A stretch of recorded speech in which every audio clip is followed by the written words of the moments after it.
नमस्कार दोस्तों, मेरे YouTube channel study with BP sir में आप सभी का स्वागत है। आज हम पढ़ेंगे दर्पण सूत्र तथा आवर्धन। सबसे पहले हम पढ़ेंगे दर्पण सूत्र। दर्पण सूत्र में तीन चीज़ें होती हैं: वस्तु की दूरी, प्रतिबिंब की दूरी तथा फोकस दूरी। इसमें दर्पण सूत्र में जो भी दूरियां लेते हैं हम दर्पण के ध्रुव से लेते हैं। दर्पण के ध्रुव से जो वस्तु की दूरी होगी उसे U से दर्शाते हैं।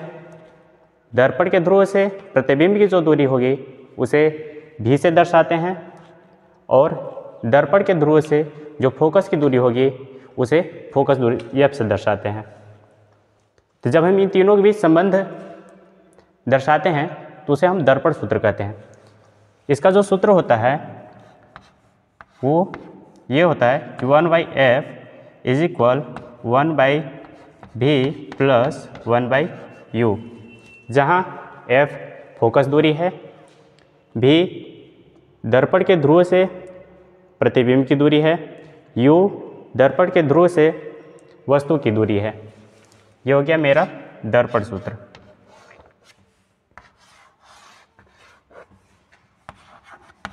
जहाँ f बराबर फोकस दूरी,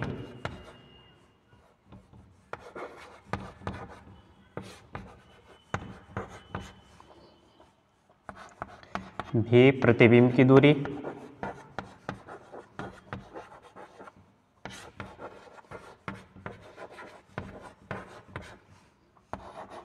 u वस्तु की दूरी।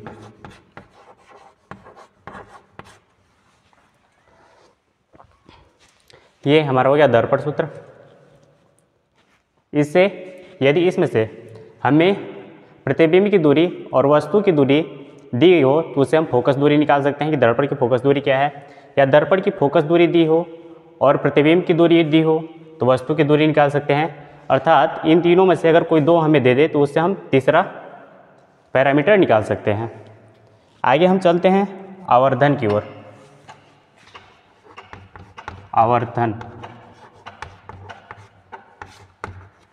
आवर्धन का सीधा मतलब ये होता है कि कोई दर्पण किसी वस्तु को कितने गुना बना रही है, मतलब कितने गुना आवर्धित कर रही है। मतलब कोई वस्तु है उसका प्रतिबिंब जो है कितने गुना बड़ा या छोटा बन रहा है, उसी को हम आवर्धन कहते हैं। अर्थात जब हम प्रतिबिंब की ऊंचाई को वस्तु की ऊंचाई से भाग दे देते हैं तो हमें आवर्धन प्राप्त होती है।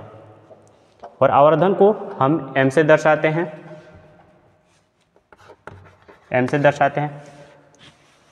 और आवर्धन m बराबर होती है प्रतिबिंब की ऊंचाई बटे वस्तु की ऊंचाई। मतलब प्रतिबिंब की ऊंचाई को हम यदि वस्तु की ऊंचाई से भाग दे दें तो हमें आवर्धन प्राप्त होती है।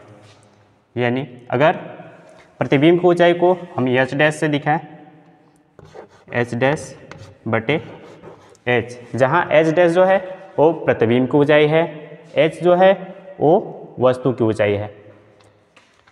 प्रतिबिंब की ऊंचाई बटे वस्तु की ऊंचाई, इन दोनों का जो अनुपात होता है उसे हम आवर्धन कहते हैं। यहाँ पे लिख देते हैं, जहाँ h डैश प्रतिबिंब की ऊंचाई, प्रतिबिंब की ऊंचाई और h वस्तु की ऊंचाई। आवर्धन का हम परिभाषा लिख सकते हैं कि प्रतिबिंब की ऊंचाई तथा वस्तु की ऊंचाई के अनुपात को हम आवर्धन कहते हैं। जहाँ h डैश यानी m आवर्धन बराबर h डैश बटे h,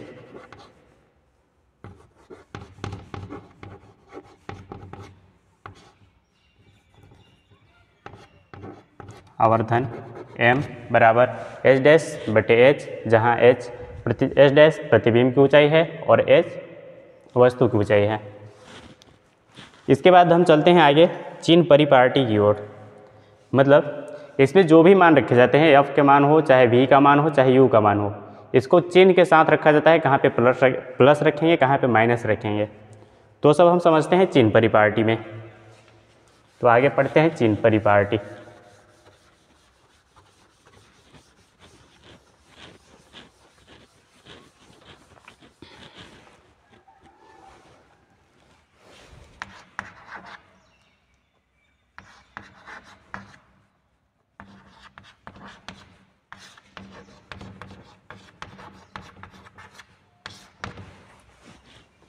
इसमें जो होता है, पहले एक चतुर्थांश ले लेते हैं।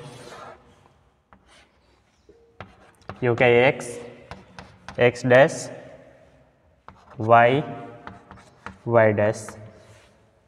इसमें आप लोगों ने चतुर्थांश पढ़ा होगा तो पहले ही पता होगा, यहाँ पे जो पॉइंट होता है यहाँ पे 0 होता है, इधर जाएंगे तो ये प्लस होता है, अगर ऊपर जाते हैं तो प्लस होता है, और इधर जाएंगे तो ये माइनस में होता है, और नीचे भी जाएंगे तो माइनस में होता है। यदि हम मूल बिंदु से अगर लेफ्ट में जाते हैं तो हमारी दूरी जो होती है वो माइनस में, राइट जाएंगे तो दूरी प्लस में होगी, ऊपर जाएंगे तो प्लस में दूरी लेंगे, और नीचे जाएंगे तो माइनस में दूरी लेंगे। यानी नीचे जो होती है, जो उल्टा प्रतिबिंब बनती है, वो नीचे की तरफ लंबाई होगी। तो जब भी हम अगर कोई प्रतिबिंब उल्टी बन रही है तो उसकी दूरी जो लेंगे वो, यानी ऊंचाई जो लेंगे वो माइनस में लेंगे। और यदि कोई प्रतिबिंब सीधी बन रही है, यानी ऊपर की तरफ सीधा बनेगी, तो सीधी बन रही है तो उसकी ऊंचाई जो होगी प्लस में लेंगे। और इधर मान लेते हैं हम यहाँ पे एक अवतल दर्पण बना लेते हैं पहले।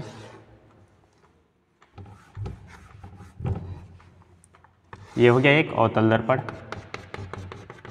और एक नीचे बना लेते हैं यहाँ पे उत्तल दर्पण।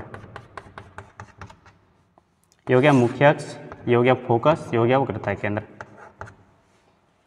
ये इसका फोकस, वक्रता केंद्र। अर्थात जब हम उत्तल दर्पण लेंगे, ये जब भी यहाँ पे P होता है, P जो होता है पोल इसका, इसको हम मूल बिंदु मानते हैं। जब हम इस साइड जाएंगे तो दूरी हमेशा माइनस में लेंगे, दूसरी साइड चलेंगे तो दूरी प्लस में लेंगे। अगर ऊपर की ओर प्रतिबिंब बन रही है तो प्लस में, नीचे की ओर प्रतिबिंब बन रही है तो माइनस में। और इसमें भी, इसमें अगर इधर जाएंगे तो प्लस में, इधर पीछे जाएंगे तो माइनस में। और जब हम वस्तु को रखते हैं तो हमेशा दर्पण की लेफ्ट साइड में रखते हैं। इसमें अगर उत्तल दर्पण से प्रतिबिंब का बनना है, अवतल दर्पण से प्रतिबिंब का बनना हो, चाहे उत्तल दर्पण से प्रतिबिंब का बनना हो, हमेशा वस्तु को लेफ्ट साइड में रखा जाता है। यानी जब भी हम U की दूरी लेंगे, U सदैव माइनस में होगा, चाहे उत्तल दर्पण के लिए हो, चाहे अवतल दर्पण के लिए हो। और V का मान यहीं पे लिख देते हैं। V का मान अगर हम अवतल दर्पण के लिए लेंगे तो V का मान, अर्थात अवतल दर्पण में जो प्रतिबिंब होती है इधर भी बनती है, इधर भी बन सकती है। मतलब अधिकांश चांस रहेगा कि अगर इधर बनती है तो माइनस में लेंगे, अगर दूसरे साइड बन रही है यानी आभासी प्रतिबिंब बन रही है तो V का मान प्लस में लेंगे। और इसका जो फोकस दूरी होगा सदैव माइनस में होगा। उत्तल दर्पण का फोकस दूरी सदैव प्लस में होगा। या वक्रता केंद्र, वक्रता त्रिज्या पूछा जाए तो ये भी प्लस में होगा। इसका वक्रता त्रिज्या, अवतल दर्पण का वक्रता त्रिज्या माइनस में होगा, क्योंकि वक्रता त्रिज्या की दूरी जो है ये लेफ्ट में जा रही है। ये हो गया हमारा चिन्ह परिपाटी, जिसमें अगर हम उत्तल दर्पण के लिए सब पहले लेते हैं तो इसका जो फोकस होगा वो माइनस में होगा। U की दूरी जो होगी वो माइनस में होगी। भी प्लस भी हो सकती है और माइनस भी हो सकती है। सबसे पहले माइनस ले लेते हैं, माइनस और प्लस। अगर कोई वस्तु फोकस और ध्रुव के बीच रखी जा रही है तो उसका प्रतिबिंब जो होता है वो आभासी बनता है दूसरे साइड, यानी वहाँ पे जो प्रतिबिंब की दूरी होगी वो प्लस में होगी। बाकी सभी कंडीशन में भी की दूरी माइनस में होगी। और यही जब हम उत्तल दर्पण के लिए रखेंगे तो उत्तल दर्पण में फोकस का मान सदैव प्लस होगा, वक्रता त्रिज्या R का मान प्लस होगा। इसमें वक्रता त्रिज्या एक छूट गया है, R इज इक्वल, ये माइनस में होगा। यहाँ पे वक्रता त्रिज्या प्लस में होगा। u की दूरी माइनस में होगा क्योंकि u हमेशा दर्पण के लेफ्ट साइड लेते हैं। v का मान जो होगा वो सदैव प्लस होगा, इसमें माइनस कभी नहीं होगा क्योंकि प्रतिबिंब हमेशा आभासी बनता है और दर्पण के दूसरे साइड बनता है, यानी इस डिस्टेंस में। और बचा इसमें इमेज जो होगा अगर आभासी बनता है तो उसकी हाइट जो होगी वो प्लस में लेंगे, और इमेज वास्तविक बनता है तो उसकी हाइट जो होगी वो माइनस में लेंगे। तो आज ये हो गया हमारा दर्पण सूत्र, आवर्धन तथा चिन्ह परिपाटी। बाकी आगे हम कल पढ़ेंगे। तो इसी के साथ आज का लेक्चर ख़त्म करते हैं। धन्यवाद।